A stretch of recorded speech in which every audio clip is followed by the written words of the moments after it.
कि we are using the some IIoT based application in the plants और in the industry, और उससे हम बोल सकते हैं कि we are improving the efficiency of system, we are improving the production of the products, यानी कि जो अगर हमको अमाउंट ऑफ या जो नंबर ऑफ प्रोडक्ट्स हम बना रहे थे, अगर हम उसको बढ़ाना चाहते हैं तो वी शुड या we must be apply the IIoT in our industry, और उसको फिर हम मैच करवा सकते हैं। IIoT is completely driven to use the power of analytics, smart machines, and the data is going to play the key here.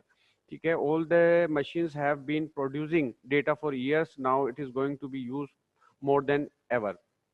तो यहाँ पर कंटिन्यूअसली हम एनालिसिस कर सकते हैं कि जो भी प्रोडक्ट हम डिजाइन कर रहे हैं या जो मैन्युफैक्चरिंग के प्रोसेस से आ रहा है और वो स्मार्ट मशीन से आ रहा है, उसको हम काउंट कर सकते हैं। और हम ये भी देख सकते हैं कि जो एनालिसिस का मतलब हुआ कि प्रीवियस डेटा को करंट डेटा के साथ हम मैच करा रहे हैं, पिछला प्रोडक्शन कितना था, करंट प्रोडक्शन कितना है, पहला कितना एफिशिएंट था, अभी जो प्रोडक्ट बन रहा है वो कितना एफिशिएंट है। ये सब की सब चीजें स्मार्टली हम एक्सेस कर सकते हैं, उसको चेकआउट कर सकते हैं। तो ये बात आएगी, या इसको हम बोल सकते हैं कि हमने हमारी इंडस्ट्री के अंदर, हमारी फैक्ट्रीज के अंदर IIoT को या IIoT को या इंडस्ट्री 4.0 को एसोसिएट कर लिया है। तो यहाँ अगर हमको जब भी बेटर वे में हम एनालिसिस कर सकते हैं, या हमारे पास ऐसा कुछ टूल और टेक्नोलॉजी है जिसके थ्रू हम एनालिसिस कर पाए। कई बार पूछा जाता है कि why we are doing the analysis या एनालिटिक्स का क्या इंपॉर्टेंस है, तो सबसे ज्यादा इंपॉर्टेंस यही है कि हमको हाई एफिशिएंस सिस्टम नहीं मिल पा रहा, यानी कि हमारी कोई ना कोई एफिशिएंसी कुछ ना कुछ लैग कर रही है, कुछ ना कुछ डिग्रेड आ रहा है आउटपुट में। तो उसको सबसे पहले हमको सॉर्ट आउट करना होगा। सॉर्ट आउट करने के लिए हमारे पास एनालिसिस के लेटेस्ट मेथोलॉजी होनी चाहिए, एनालिसिस के लेटेस्ट टूल्स होने चाहिए। तो IoT इस चीज के लिए हेल्प करती है कि जो डेटा हमको मिल रहा है वो उस लेवल पे नहीं मिल रहा है, या जो प्रोडक्शन हो रहा है वो हाई एफिशिएंट नहीं हो मिल पा रहा, तो हम उसको किस तरह से अचीव करें, उसको किस तरह से हम ले सकते हैं, ये सारी चीजें इसके थ्रू पॉसिबल होती है। ठीक है, तो मेरे हिसाब से आप लोगों को समझ में होगा क्या कि अगर हम इंडस्ट्री 4.0 को यूज कर रहे हैं तो एनालिटिक्स पार्ट हमारा बढ़ता है, एनालिसिस हमारा बढ़ रहा है। स्मार्ट मशीन्स को हम यूज कर रहे हैं, अगर स्मार्ट मशीन्स को हम यूज कर रहे हैं तो हमको पता चल जाएगा कि इसके अंदर किस तरह की कोई प्रॉब्लम आ रही है। और अगर हमारा स्मार्ट मशीन्स को हम यूज करें तो हमारा जो प्रोडक्शंस है किसी भी प्रोडक्ट्स के लिए, किसी भी डिवाइस के लिए, किसी भी सिस्टम के लिए, वो इंक्रीज हो रहा है। ठीक है, ये हमारे पास इंडस्ट्रियल IoT एप्लीकेशंस की यूज कर रहे हैं, स्मार्ट सिटीज के यूज कर रहे हैं, स्मार्ट कार के अंदर यूज कर रहे हैं हम इसको, स्मार्ट ग्रिड्स के अंदर हम यूज कर रहे हैं, स्मार्ट विलेजेस के अंदर हम यूज कर रहे हैं। तो ये एरिया है जहां पर हम हमारी IoT बेस्ड एप्लीकेशंस को यूज कर सकते हैं।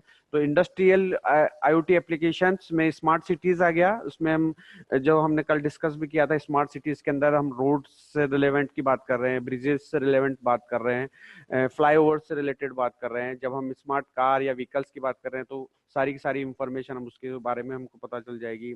अगर हेल्थ से रिलेटेड या मेडिकल साइंस के अंदर देख रहे हैं तो उसके अंदर हम इनको चेक कर सकते हैं।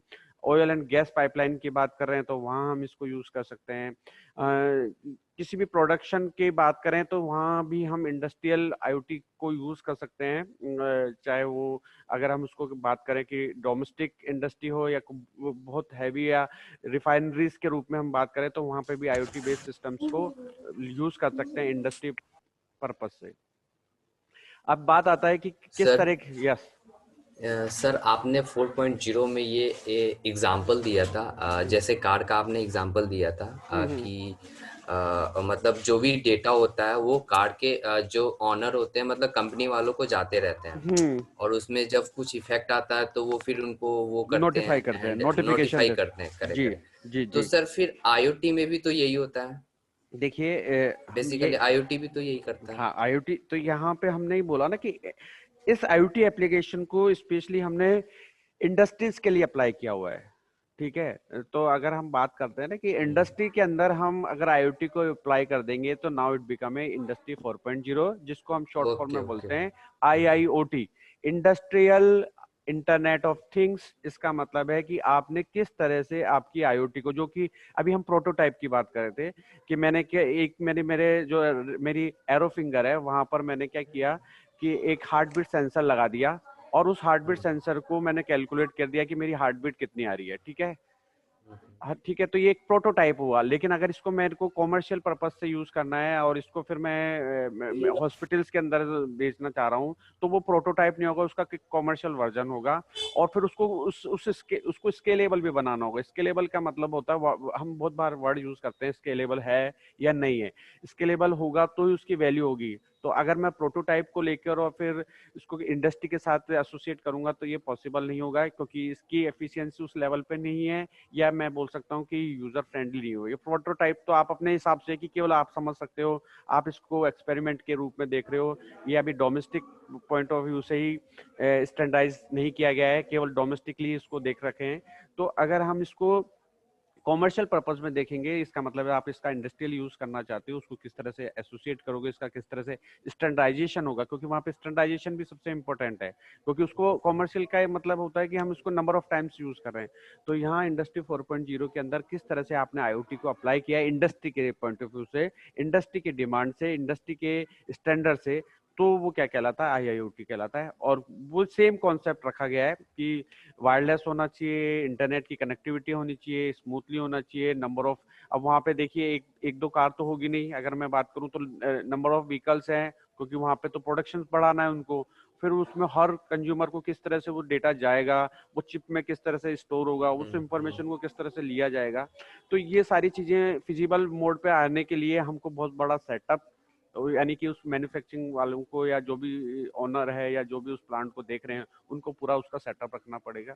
तो उसके लिए रिक्वायरमेंट होगी कॉमर्शियल। ठीक है। तो तो इसकी इंडस्ट्री, इसकी अपन को आईआईटी बोलते हैं इसको, इंडस्ट्रीज के लिए ओनली। हाँ, इंडस्ट्री के लिए अगर हम आईओटी को यूज कर रहे हैं तो वो इंडस्ट्री 4.0 कहला रही है। अब आप जो डायग्राम भी देख रहे होंगे उसके अंदर देखिए, हमने यहाँ पे यू भी यूज किया कि रोबोटिक आर्म ने क्या किया है, वो मेरे को मोबाइल से पता चल रहा है कि किस जो रोबोटिक आर्म यहाँ पे देख रहे होंगे आप लोग, यस सर। रोबोटिक आर्म ने कौन से ऑब्जेक्ट को पिक किया है, फिर उसको कहाँ पे पिक करके कहाँ पे पैलेस किया है। सपोज करें कि I am using the robotic arm for the pick and place purpose, यानी कि वो किसी जगह से ऑब्जेक्ट को पिक कर रहा है, फिर उसको दूसरी जगह पे रिलोकेट कर रहा है। तो कितना उठाया उसने आज पर डे, कितने ऑब्जेक्ट्स को पिक किया, कितनी डिस्टेंस तक रखा, उसने कितना एनर्जी कंज्यूम किया, अगर ये सारा का सारा मेरे को डेटा पता चल जाएगा, और मैं सपोज कीजिए I am the owner of the industry, या मैं फैक्ट्री का ओनर हूँ और मैं घर पे ही हूँ या रिमोटली हूँ, तो भी मेरे को पता चल जाएगा कि जो मेरी रोबोटिक आर्म में जो यूज कर रहा हूँ मेरे प्लांट पे, उस प्लांट ने की एफिशिएंसी क्या रही है आज की, या उसकी परफॉर्मेंस क्या रही है आज की। ठीक है। तो ये पॉसिबल नहीं था इंडस्ट्री 3.0 में, ये पॉसिबल नहीं था 2.0 में या 1.0 में। 3.0 में हम इलेक्ट्रॉनिक्स यूज कर रहे थे, कंप्यूटर यूज कर रहे थे, डेटा वगैरह सारा का सारा, जैसे कोई मशीन है जो मैं कंप्यूटर ऑपरेटेड है, यानी मैं कंप्यूटर से उसको प्रोग्राम कर रहा हूँ, मैं उसको कुछ प्रोग्राम दे रहा हूँ। जैसे हमारे यहाँ पर 3D प्रिंटर है, 3D प्रिंटर को मैंने एक कमांड दी, उस कमांड के हिसाब से उसने शीट को कट कर दिया, लेजर कटर यूज कर लिया, लेकिन उसने फाइन कटिंग भी कर दी, लेकिन मैं उसको रिमोटली नहीं कर सकता।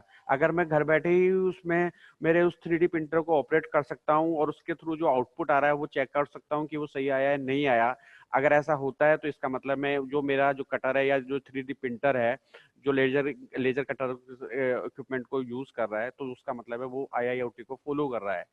ठीक है। अदरवाइज मैं घर मतलब मेरे प्लांट पे आता हूँ और मैं फिर 3D प्रिंटर को यूज करता हूँ, फिर उसको एक्टिवेट करता हूँ, उसको ऑन करता हूँ, फिर वो काम करना स्टार्ट करता है। तो वो मेरे हिसाब से अभी इंडस्ट्री 3.0 है। ठीक है। Okay sir. इसके बाद हमारे पास आता है कि how we use the IIoT works, या आईआईओटी किस तरह से वर्क करती है। तो well the high quality available sensor and actuator which also are affordable play a major role in the IIoT. Again I am using the same things which is use in the IoT sensor and actuators. ठीक है। उनको हम use कर रहे हैं और उसके through हम आईआईओटी को या इंडस्ट्री 4.0 को काम में ले रहे हैं। यहाँ पे डेटा को कलेक्ट किया जाएगा, उसको डायग्नोसिस किया जाएगा, फिर डिसीजन लिया जाएगा, और डिसीजन लेते हुए हम टास्क को परफॉर्म करेंगे। ठीक है।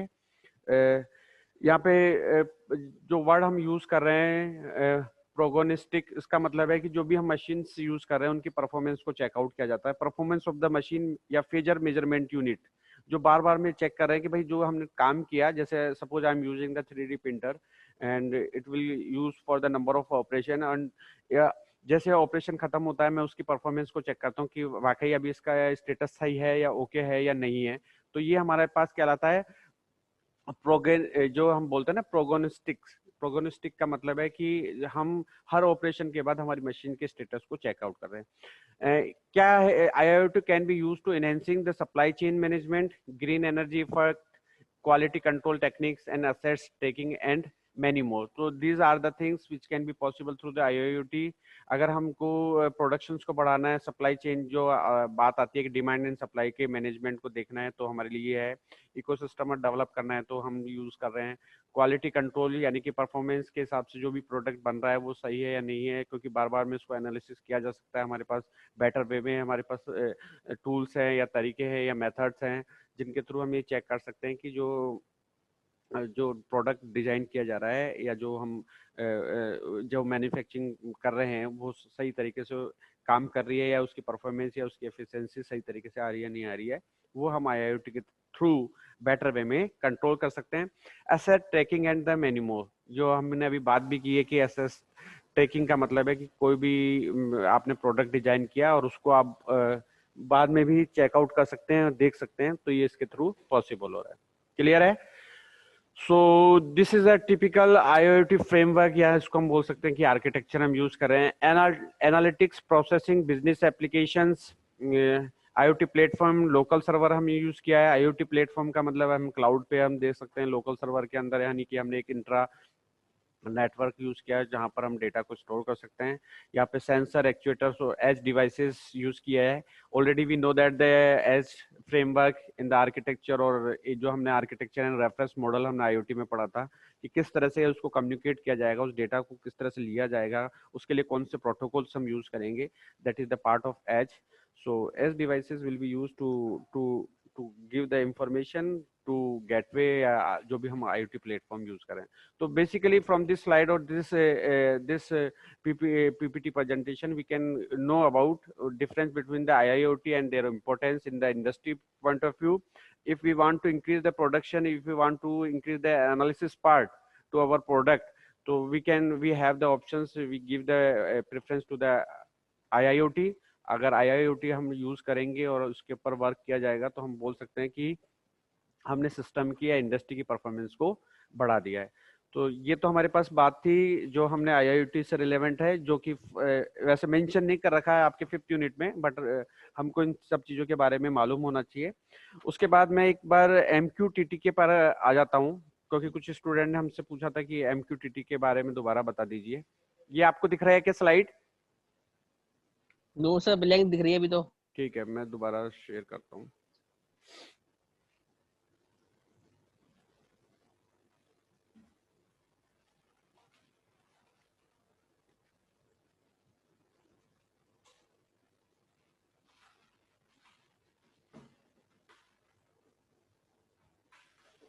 ठीक है,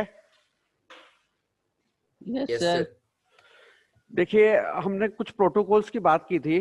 प्रोटोकॉल्स आप लोगों ने वैसे भी CS के स्टूडेंट्स हैं, तो आप लोगों ने प्रोटोकॉल्स के बारे में पढ़ा है कि एक सही तरीके या सिस्टमेटिक वे में डेटा को फ्लो करवाने के लिए कुछ हम सेट ऑफ रूल्स हम यूज कर रहे हैं, और रूल्स के बिहाफ पे उसके रूल्स के तरीके से हम डेटा को ट्रांसफर कर रहे हैं। तो स्टार्टिंग में या यूनिट 1 के अंदर हमने फिजिकल डिजाइन की बात की थी, तो IoT प्रोटोकॉल्स के ऊपर डिस्कशन किया था। उसके अंदर हमने बात की थी कि हमारे पास एक तो रिक्वेस्ट एंड रिस्पॉन्स एक प्रोटोकॉल है। जैसे कि मैं क्लास ले रहा हूँ, कोई स्टूडेंट आता है, आकाश अग्रवाल आता है, और वो पूछता है कि sir may I coming in this class, और मैं फिर उसको एक्नॉलेज करता हूँ यस यू कैन कम। तो this is the way in which we are using the request and response. जैसे किसी रिक्वेस्ट आई क्लाइंट से, सर्वर ने या जहाँ से रिसोर्सेज मिल रहे हैं हमको, उसने उसको एक्नॉलेज किया और उसके बाद कम्युनिकेशन स्टैब्लिश हुआ। जनरली हम इसी चीज को फॉलो करते हैं कि कोई रिक्वेस्ट आती है रिसोर्सेज के लिए क्लाइंट के थ्रू, उस क्लाइंट के रिक्वेस्ट को एक्नॉलेज किया जाता है, चेक किया जाता है कि भाई चाहता क्या है क्लाइंट, और उसके बाद उसको रिस्पॉन्ड किया जाता है। उसके साथ ही एक दूसरा था पब्लिश एंड सब्सक्राइब। तो जो MQTT है वो हमारे पास पब्लिश एंड सब्सक्राइब के रूप में है। मैंने इसका एग्जांपल भी दिया था, शायद स्टूडेंट जो जिन्होंने मुझसे पूछा है उनने शायद वो क्लास अटेंड नहीं की थी। हमने बताया था कि पब्लिश एंड सब्सक्राइब का मतलब है, उसके ऊपर बेस्ड है। और मैं पहले फुल फॉर्म पे आ जाता हूँ कि message queuing telemetry transport, that is the MQTT protocol for the messaging. Messaging का मतलब है कि इंफॉर्मेशन को एक्सचेंज करने के लिए जो हम तरीका यूज कर रहे हैं वो उसमें एक प्रोटोकॉल MQTT के रूप में यूज किया जाता है, और ये बहुत लाइट वेटेड है। लाइट वेट का मतलब कि नंबर ऑफ बिट्स को हम फ्लो करवा सकते हैं इसके थ्रू। और सबसे पहले जो रिक्वायरमेंट है IoT के लिए कि वो जो भी हम टूल्स हम यूज कर रहे हैं, जो भी हम मेथोडोलॉजी हम यूज कर रहे हैं for the data communication, for the data transmission, वो सबसे पहले है कि वो लाइट वेट होना चाहिए। लाइट वेट का मतलब कि कॉम्प्लेक्सिटी उसके अंदर कम से कम होनी चाहिए, और जो रिक्वायरमेंट है कि किस तरह से डेटा जाएगा, किस तरह से डेटा आएगा, उसके अंदर भी हम ये देखते हैं कि जो नंबर ऑफ बिट्स है वो कितनी जा सकती है। तो minimum bits is required for the data transmission, उसको मैनेज करना हमारे लिए इजी है।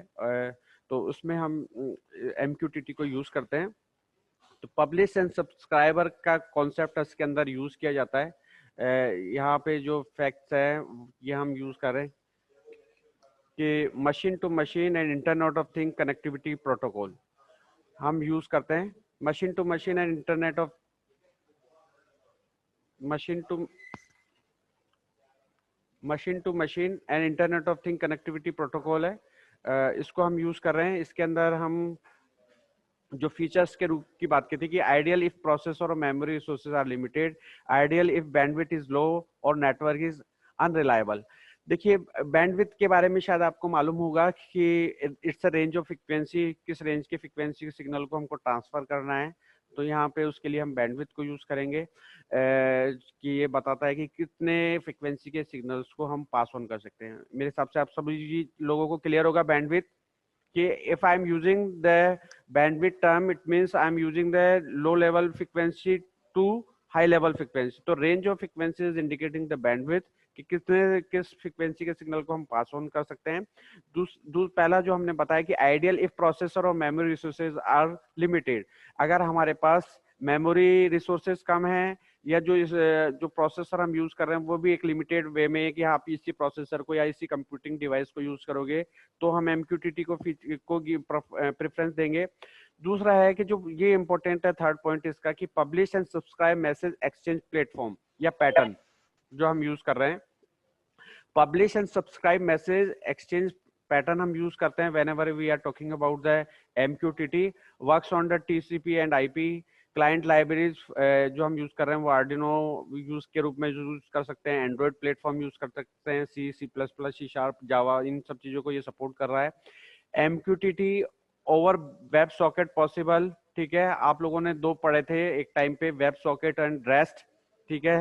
वेब सॉकेट के अंदर है हम बोलते थे कि हम इसके लिए डुप्लेक्स मोड के हम यूज कर रहे हैं, जबकि रेस्ट के अंदर यूनिडायरेक्शनल की बात कर रहे हैं। सबसे जो इम्पोर्टेंट बात है वो उसी पे मैं वापस आ जाता हूँ कि पब्लिश एंड सब्सक्राइब क्या होता है, ठीक है। इसको इस तरीके से देखें कि मैंने जैसे एग्जांपल वापस वही देता हूँ जो मैंने पहले भी पिछली क्लासेस के अंदर दिया था कि मैंने बोला कि मैंने असाइनमेंट दे दिए, ठीक है। मैंने बोला कि I have assigned the assignment 1 and 2 to final year CS student. अब ये बात मैंने किनको बोली है कि मैंने वो क्वेश्चंस हैं डिपार्टमेंट को भेज दिए कि ये असाइनमेंट 1 के कुछ क्वेश्चंस हैं, ये असाइनमेंट 2 के कुछ क्वेश्चंस हैं, तो मैंने तो पब्लिश कर दिया। अब ये बात है, ये बात की जाएगी जो डिपार्टमेंट है, डिपार्टमेंट आप लोगों को कन्वे करेगा इंफॉर्मेशन को कि the all the student I inform that the assignment 1 and assignment 2 is given by the Ajay Saini sir related to IoT subject। तो यहाँ जो है ब्रोकर की रिस्पॉन्सिबिलिटी है, and we can say that the department is showing their role in the form of broker। It will be convey the all information related to subject, especially if I am talking about the IoT to relevant student। किस student को देना है। अब ये जो IoT की information है वो केवल और केवल फाइनल ईयर CS स्टूडेंट को मिलेगी। ये जरूरी नहीं है कि हम इसको थर्ड ईयर को या सेकंड ईयर को या फर्स्ट ईयर को बताएं, क्योंकि ये it is not relevant to first year, second year and third year. तो ब्रोकर जो है उसकी रिस्पॉन्सिबिलिटी है कि जो सर्विस के लिए मैंने बोला है, जो मैंने बात बताई है कि कौन सी इंफॉर्मेशन चाहिए, जो पब्लिश कर दी है, वो पब्लिश करने के बाद मैंने इस बात को ब्रोकर को बताया है। अब ब्रोकर जो है वो रिलेवेंट इंफॉर्मेशन रिलेवेंट कैंडिडेट को या कस्टमर्स को या क्लाइंट को बता रहा है, ठीक है। तो यहाँ हम जो ब्रोकर की रिस्पॉन्सिबिलिटी है वो बोली जाएगी कि वो केवल और केवल इस इंफॉर्मेशन को फाइनल ईयर सीएस के स्टूडेंट को बताएगा। तो यहाँ बात आती है कि जिसको रिक्वायरमेंट होगी तो वो उसको सब्सक्राइब करेगा। तो पब्लिश एंड सब्सक्रिप्शन जिसको बोलते हैं, सब्सक्राइब जो हम बोलते हैं, वो ये रहेगा कि कोई सर्विस दी, उस सर्विस को किस तरह से यूज किया जाएगा, ये किस तरह से बताया जाएगा, ये रिस्पॉन्सिबिलिटी होगी ब्रोकर की। अब जिन जिन को उससे रिलेवेंट काम है वो उसको सब्सक्राइब करेंगे और फिर इसको यूज करेंगे। तो अब यहाँ पे फील्ड आता है कि किन किन फील्ड के अंदर हम इसको यूज करते हैं। तो हम होम ऑटोमेशन के अंदर हम बात करते हैं। इसका एग्जांपल किस तरह से लें कि मैंने एक मेरे प्ले स्टोर से मैंने ब्लिंक को यूज किया, या मैं और थिंक स्पीक को यूज किया, या मैं और किसी तरह के प्रोटोकॉल को यूज करता हूँ, उसके लिए एक एप्लीकेशन बनाता हूँ। और उसके बाद मैं क्या करता हूँ कि मेरे सीलिंग फैन, एलईडी और टीवी, इन तीनों को मैं कनेक्ट करता हूँ। ठीक है, तो अब मोबाइल ऐप या स्मार्टफोन से मैं ऐप यूज कर रहा हूँ, और मैंने सबको जो टॉपिक दे दिया कि एक तो है हमारे पास एलईडी बल्ब, एक हमारे पास है सीलिंग फैन, और एक हमारे पास है टीवी। तो सबसे पहले आपने जैसे प्रेस किया ऑन बल्ब, तो वो इंफॉर्मेशन आपके एंड्रॉयड फोन से, एंड्रॉयड एप्लीकेशन से MQTT ब्रोकर के ऊपर जाएगी, और MQTT ब्रोकर इस चीज को पास ऑन करेगा एलईडी बल्ब पे कि आपको एलईडी बल्ब को ऑन करना है। और उसी तरह से फिर मैंने मोबाइल ऐप से या मोबाइल फोन से या स्मार्टफोन से लिखा एलईडी ऑफ या बल्ब ऑफ। तो अब इसके बाद ये पहले बात गई है ब्रोकर के पास, उस ब्रोकर के पास जाने के बाद उस चीज को वो ऑफ कर देगा। अब यहाँ पे अब इसके बाद आवाज नहीं, अब इसके बाद हम ये देखेंगे कि जो हम MQTT ब्रोकर यूज कर रहे हैं, जो इसकी रिस्पॉन्सिबिलिटी है कि वो इंफॉर्मेशन को, या जो पब्लिश इंफॉर्मेशन है उसको भेजे। पब्लिशर कौन हो गया? पब्लिशर हो गया कि जैसे अभी मैंने असाइनमेंट आपको दिए, तो आई एम ए पब्लिशर, मैंने एक पब्लिश कर दिया कि I have assigned the assignment number 1 and 2 to final year student. इस बात को मैंने पहले डिपार्टमेंट को भेजा है, उस डिपार्टमेंट ने आपको इस बात को रिलेवेंट स्टूडेंट को भेज दिया। तो MQTT जो ब्रोकर है, ठीक है, वो दो तरीके से हो सकता है। एक तो वो लोकल हो सकता है और एक वो रिमोटली हो सकता है। लोकल होगा कि जब तक हमारा नेटवर्क रहेगा, जहाँ पे भी हम इसको यूज कर रहे हैं, तो उस तक ही वो उस टास्क को एग्जीक्यूट कर सकता है, उस चीज को पब्लिश करवा सकता है या उसको स्प्रेड आउट कर सकता है। लेकिन अगर हमने रिमोट MQTT ब्रोकर यूज किया है, यानी कि हम बोल सकते हैं कि क्लाउड नेटवर्क को हम यूज कर रहे हैं, तो हम किसी भी लोकेशन पे रहें, वहां से हम उस MQTT जो ब्रोकर है वो उस डेटा को या उस इंफॉर्मेशन को जो पब्लिशर से मिली है उसको वो सभी क्लाइंट्स को, सभी सब्सक्राइबर को भेज सकता है। तो ये हमारे पास है। अब यहाँ पे जो आप स्लाइड देख रहे हैं, इसमें फील्ड ऑफ एप्लीकेशन है कि होम ऑटोमेशन में या हेल्थ केयर में या मोबाइल फोन ऐप में, इंडस्ट्रियल ऑटोमेशन में, ऑटोमोटिव में और IoT based application in general में हम MQTT को यूज कर सकते हैं या इस तरीके के सिस्टम को यूज कर सकते हैं। अब मैं वापस स्लाइड पे आ जाता हूँ। पब्लिश एंड सब्सक्राइब, मेरी बात मेरे को लगता है कि आप लोगों को समझ में आ गई होगी मेरी बात। आकाश, ये सर वापस बताना था, पब्लिक सब्सक्राइब मतलब कैसे कंसेप्ट का यूज करना अपन को? देखिए मैंने अभी जैसे अभी क्लास के लिए मैं मैसेज करता हूँ आप लोगों को, ठीक है, तो मैं बोलता हूँ कि मेरी सर क्लास जो है 10:20 पर होगी, और ये मैसेज पहले मैं आपको डायरेक्टली नहीं भेज रहा, मैं पहले इस मैसेज को पास ऑन करता हूँ किसको, डिपार्टमेंट के हेड्स को, कि मैंने प्रदीप झा सर को या जो CS department Manish Chaubisa sir है उनको पहले मैंने भेजा, ठीक है। अब वो मैसेज किसको भेज रहे हैं, आप लोगों को ग्रुप में भेज रहे हैं, ठीक है। तो मैंने सबसे पहले, मैं आई एम ए पब्लिशर, मैंने इस सर्विस के लिए बोल दिया कि भाई मैं ये सर्विस प्रोवाइड कर सकता हूँ, तो ये बात मैं सबसे पहले डिपार्टमेंट में भेज रहा हूँ, जो भी रिलेवेंट या जो ऑथराइज है फैकल्टीज उनको मैं पास ऑन कर रहा हूँ। तो they become just like an broker, वो उनको मैंने पहले पास ऑन किया है कि भाई मेरे पास ये सर्विसेज है and I am right now I am available. मैंने टाइम स्लॉट बता दिया कि this is the lecture number 23 and it will be conducted on 10:20, ठीक है, and the topic is that and we will going to discuss the unit 5। ये सब चीजें बता दी और ये चीज मैंने पहले भेज दी, यानी कि मैंने पब्लिश कर दिया है, ठीक है। अब इस पब्लिश को करने के बाद इसको मैंने ब्रोकर को भेजा, ब्रोकर ने अब आप लोगों को, अब उनके पास 4 सेमेस्टर के स्टूडेंट थे, सेमेस्टर 1 2 3 1 थर्ड हो गया, 5th हो गया और 7th हो गया। अब वो चेकआउट करेंगे, वो एनालिसिस करेंगे कि भाई ये जो जो इन्फॉर्मेशन पब्लिश की फॉर्म में पब्लिशर से आई है वो किन के लिए रिलीवेंट है। तो ये रिलीवेंट है फाइनल ईयर के लिए, तो वो केवल और केवल फाइनल ईयर के ग्रुप में भेजेंगे इस बात को।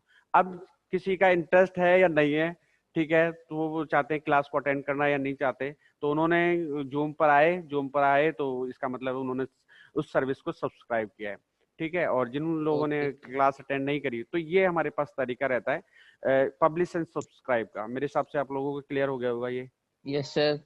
तो यहाँ पे multiple client connected to a broker, तो यहाँ पे मल्टीपल क्लाइंट कनेक्टेड है, यानी कि ग्रुप के अंदर, व्हाट्सएप ग्रुप के अंदर कनेक्टेड है। And subscribe the topic that they are interested in, client connect to the broker and publish the message to topic, ठीक है। ये भी हमने बोला कि client connect to the broker, broker से कनेक्ट हुए वो, and publish message to topic.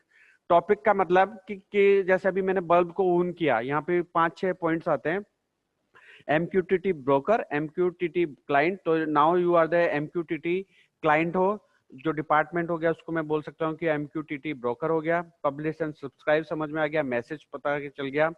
Topic, अब बात आती है टॉपिक का क्या मतलब है।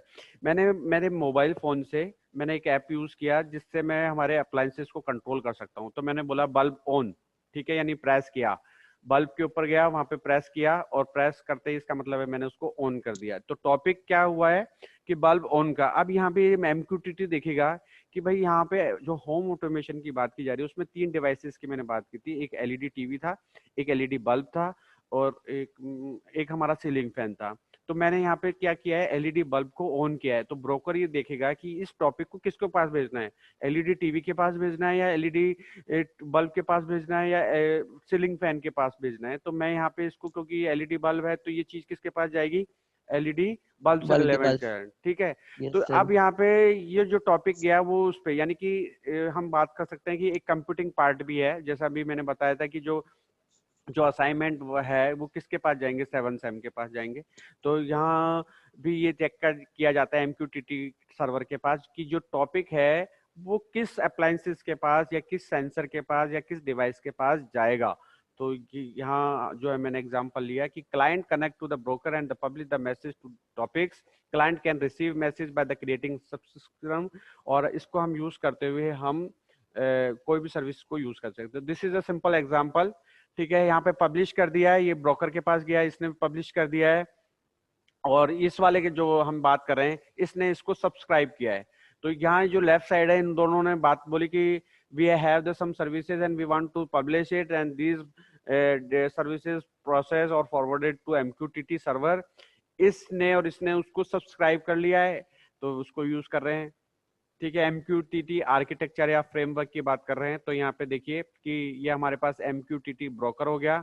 यहाँ पे एक सेंसर ने पब्लिश कर दिया कि भाई ये मेरे को पता चल गया है, सपोज कीजिए कि एक ये टेम्परेचर सेंसर है। इस टेम्परेचर सेंसर ने अपनी वैल्यू बता दी कि जो कुकर्स का जो टेम्परेचर है वो 37 डिग्री है, ठीक है। ये यहाँ पे पता चल गया ब्रोकर के पास, ठीक है। अब मैं ये चाहता हूँ, आप घर पे बैठे हुए हैं यहाँ पर, ठीक है, एक क्लाइंट बैठा हुआ है कोई सिटी के अंदर, जयपुर सिटी में, कोई दिल्ली में, कोई और किसी जगह है। वो सब चाहते हैं कि व्हाट इज द टेम्परेचर या करंट टेम्परेचर या जो भी वैल्यू है टेम्परेचर की कुकर्स की वो क्या है। तो उन्होंने इस सर्विस को सब्सक्राइब किया है। अब किसी को टेम्परेचर वेब सर्वर पे मिल रहा है, यानी कंप्यूटर पे मिल रहा है, और यहाँ पे जो क्लाइंट है उसको मोबाइल पे मिल रहा है। मेरी बात समझ में आ गई होगी शायद आपको, यस सर। ठीक है। तो यहाँ जो क्लाइंट है ये एक तरीके से पब्लिशर हुआ, इसने अपनी बात को पब्लिश कर दिया कि भाई जो टेम्परेचर है इस पर्टिकुलर एरिया का या स्पेसिफिक एरिया का वो ये है। अब ये ऐसे डायरेक्टली कांटेक्ट नहीं कर रहा है, ये किसको भेज रहा है, MQTT ब्रोकर को भेज रहा है। और उसके बाद